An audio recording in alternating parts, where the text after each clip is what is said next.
Do everything looking good tech-wise. Excellent. All right, let's hop straight in. Metals, do the honors. We're spawning down in the bottom right position. We have got the red Protoss player from lgim.squirtle. And his opponent up in the top left, the blue Protoss player from alliance.naniwa. Now, I'm going to be honest with you, I just don't see any other way, as this group stands at the moment, that if Naniwa loses this, or if Squirtle loses it, they must definitely be out, because they just won't have the wins required, and that's something which it's going to be pressing on the mind. I don't think these two players will even know currently that that's the way things stand, because they won't have had a chance to check the brackets between these games. And yeah, I'm definitely right here that Suppy has won 2 games and lost 1. The winner of this game will have won 2 games and lost 2, which means they'll be in the bottom half. So the winner of this game advances through into Group Stage 3. The loser is out of DreamHack Summer 2013. That's pretty big, man. And a lot riding on this game right now. Incredibly tense. Naniwa, Squirtle, one of these players is definitely going to go through if they are able to win this game. What an incredible PvP that we have seen. Unbelievable stuff. And this is not even Group Stage 3 yet, guys. This is only Group Stage 2. And that's, unbelievable. That's just the credit, to be honest. The fact that this is still only Group Stage 2 of the second day is ridiculous. This could, as you rightly said in Game 1, have easily been the sort of match someone would expect really early in the, or really late in the tournament. It's sort of quarter-final, semi-final game. I wouldn't be surprised to see that.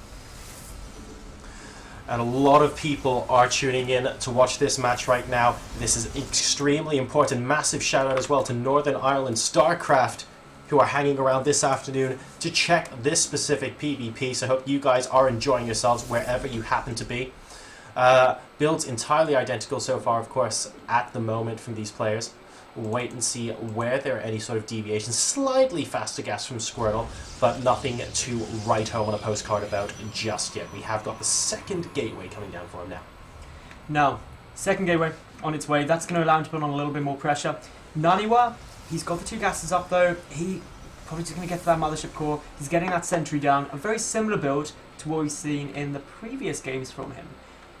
And what's he going to do? It's force cross-spawn positions. It's something which we've got to sit here and we've got to really keep an eye out for what he's going to try and do, because if he tries to play too passive, Squirtle is going to get a really good macroed up position. We saw that last game where Squirtle just put on the pain for a long period. For sure. But if Naniwa's too aggressive, Squirtle has shown time and time again that he's able to hold off against that. So in a lot of ways, I think Naniwa's best bet is to go for a really, really early push and not let Squirtle get into the late game stages.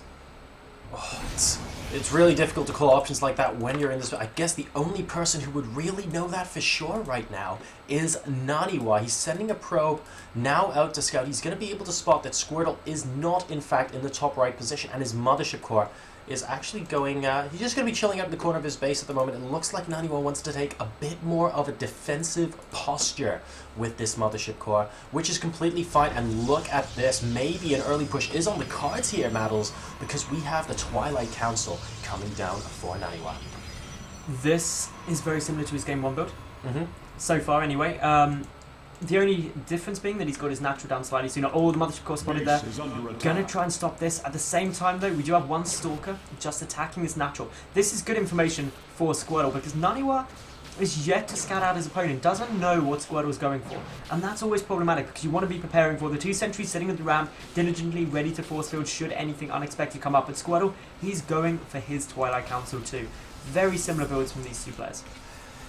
Yeah, not too much to, really not too much difference between these guys at the moment. Both of them going to be grabbing their Nexi at their natural expansions.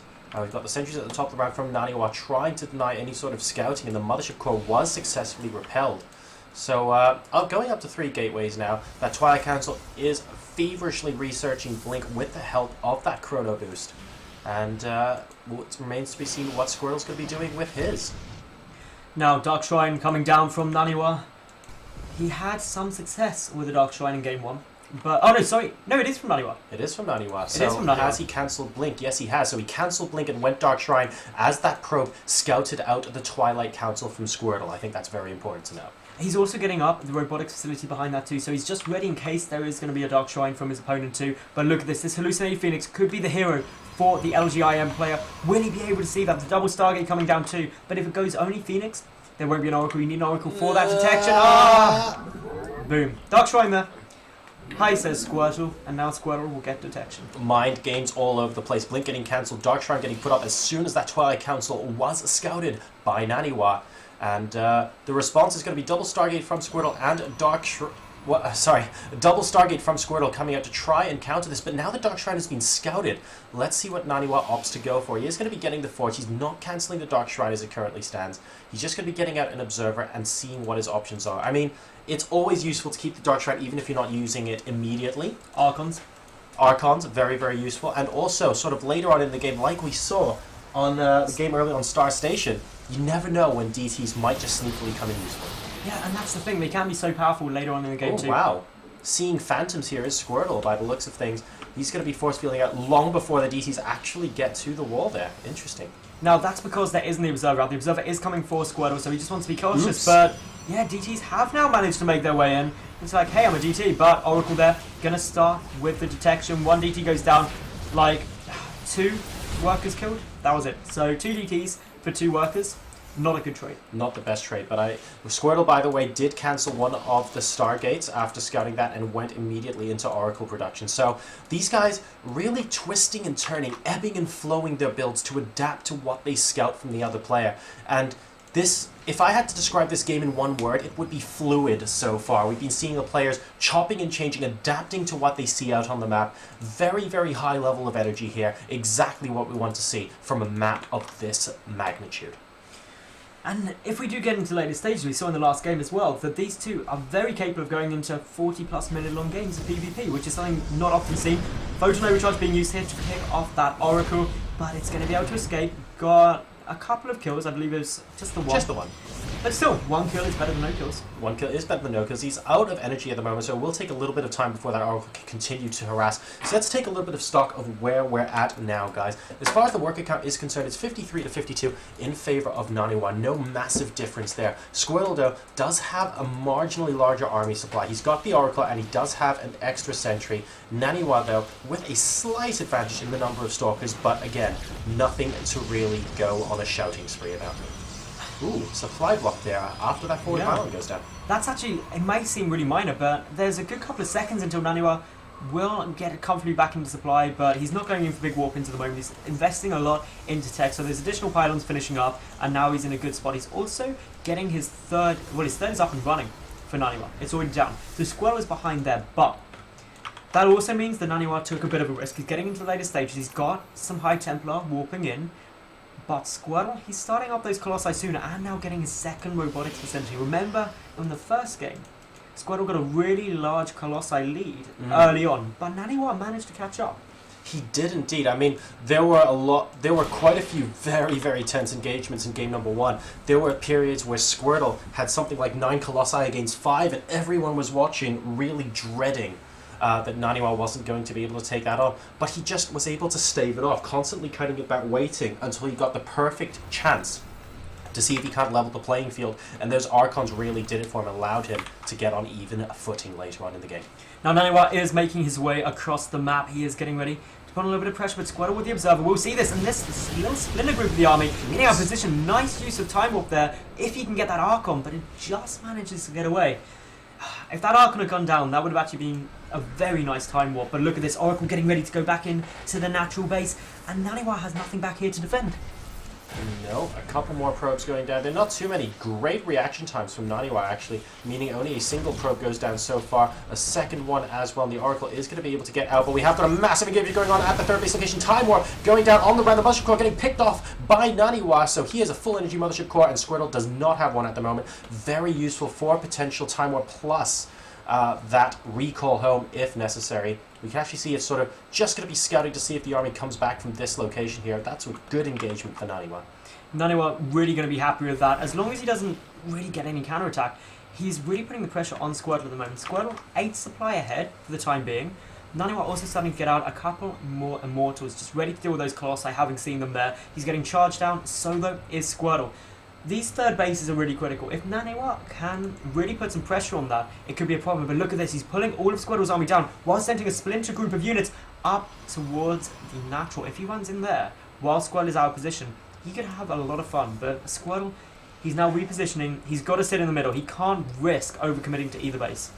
Yeah, Squirtle also doesn't quite have the additional production that he's looking for as well. He only has 4 warp gates to the 7 of Naniwa at the moment. And here comes the Splinter Group, picking off a Colossus, and then he might even blink further into the base. Yes, he is. So he's going to make the army chase him, while the rest of his army possibly looking to go into the 3rd base as well. But Squirtle smells a rat. He is going to be moving to try and intercept the main army, which means that these Stalkers inside the main might be able to do an awful lot of damage. He needs to target down, though, this Photon Cannon, slowly getting those picked off as well. And in the meantime, Naniwa is actually retreating with the rest of his army there. He can't quite deal with the might of these Colossi right now, and it looks like the Zealots are going to be able to clean up. So great idea from Naniwa though, but the number of workers killed, yeah, okay, it's gone up to 10, but he has lost a couple of units as well. So if we take stock, he's actually about 20 supply behind Squirtle right now. But look at the upgrade JoRoSaR. That is something that is getting really interesting. 2-1 on either side. So 2-0 against 1-0.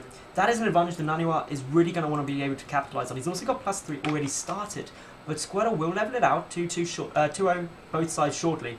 So Naniwa doesn't want to engage until he gets that upgraded advantage again. But look at this, Naniwa getting the fleet beacon. We were talking about this last game. The Tempests Here we go. are such a great counter to Colossi. Looking forward to this. In the meantime, he is going to be going for those double avoid rays as well. So he's decided, you know what? I don't actually want to compete with your number of Colossi. I acknowledge that you are ahead as far as that is concerned. Fine.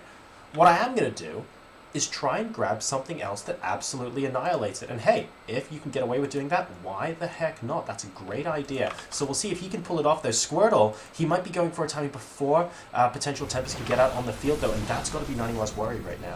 Naniwa's got to hold off. He's got to delay his opponent, and by pushing into the 4th base, that is certainly a good way to do it. These Blinkstalkers going straight in. Squirtle is out of position, and he is moving right towards the natural. He's just going to head potentially straight up into the main. These Tempests are coming out, and this is what Naniwa needed to buy himself some time. Focusing down, the Templar Archives will get it, blinking the Stalkers up, and is now just going on a nice little trip around the main of Squirtle, and this is buying him all this time to get the Tempest out.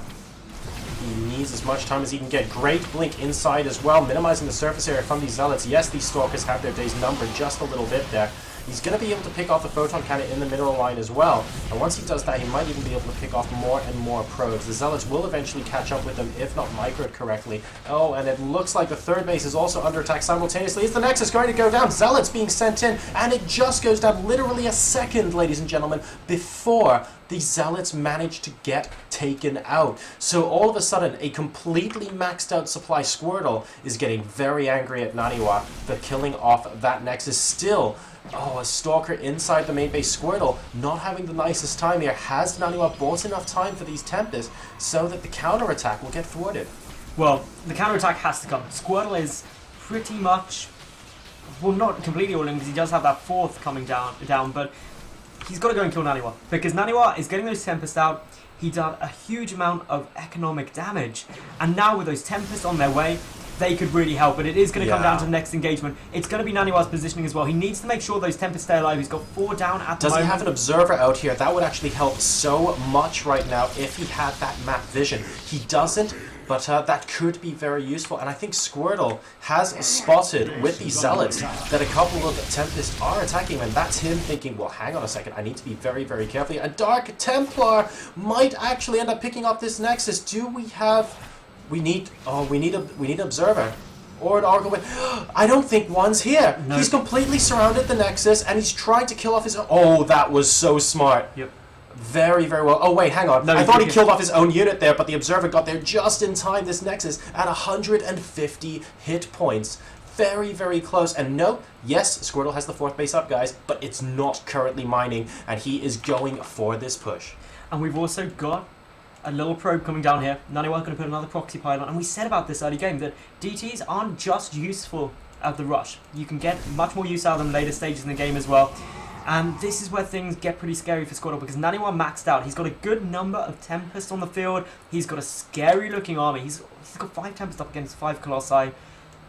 It's a strong force, and Squirtle economically is just not going to be able to keep up with Naniwa for the moment. He's behind in probes by, well, 13. Oh, Oh, and that Oh, just no. got scouted. So, and 2 cannons are about to come down as well. So now that this forward pylon has been destroyed, any Dark Templars will have to go past these cannons before they actually get to the next. That's really useful. There is an observer out here, though, and spots the army composition out of Naniwa. That's so crucial right now. +1 air weapons done for Naniwa, and +2 air weapons and shields level 1 also about to get done too. In the meantime, on Squirtle's side of the field, we happen to have 2-0 upgrades right now. Is it going to be enough, though? I'm not sure. He's still moving out very aggressively across the center of the map. He wants to keep Naniwa contained and possibly win this game right here, but the Tempests are looking so dangerous here. Now this is a smart move by Squirtle. He's sending units into the 3rd and 4th base location, trying to stop Naniwa moving out. And that's what you got to do. Naniwa's got a death ball army. Tempests are very slow. And so if you try and make them be over at once, you can cause some problems for Naniwa. But Naniwa is going to respond to this by just putting loads of photon cannons down. Also, Squirtle, he's only just getting his fleet beacon. He's getting those 2 stargates. He wants Tempest too, but he is so ridiculously far behind in getting those out. The Rambo Zealot over here. Yeah, he's trying his best. Oh, this game is so unbelievably tense, guys. Look at this. These armies are dancing around each other in the middle of the map. Squirtle now thinking about going against the 3rd base location here. He's going to try and poke and prod, and this might give Naniwa an opportunity to let loose with a couple of those Tempests. Note there's no observer here. There needs to be very careful. Look at how quickly those Archons are getting their shields depleted here, and another attack going on at the 4th base. Is Squirtle going to be able to focus down this Nexus? A lot of DPS coming in from Naniwa, and it looks like Naniwa will be able to hold this Nexus, will stay up. So both players now are going to be on, well, 4 bases for now, but a 5th base being taken from Squirtle. Now the important thing, Squirtle did just get +3 ground weapons, but Naniwa, he's already got +2 air weapons and +2 shields coming down. That's going to be so essential in these engagements that could make or break it. And remember, whoever wins this game advances through. Yeah, this is, so much is at stake here. And look at this Squirtle. Well, hey, you know what counters Tempests? A Tempest. Let's give that a good go. Naniwa going to be catching up a few units. These are High Templars out in the middle of the map here. Very juicy targets right now. And yes, a couple of storms go down, but no long-term damage is done to this army. And oh, this is so unbelievably tense. Can the Tempest now from Squirtle hold off Naniwa a moment longer? 190 supply versus 199. Will Naniwa spot and potentially take out any additional bases? He's got to be so careful. Naniwa doesn't have a read on exactly how many Tempest Squirtle has out. That's why when he saw those first few shots that he pulled back. But having said that, Naniwa, he's not as far ahead as he was, in my opinion. He turtled for such a long time, but he does have those upgrade advantages.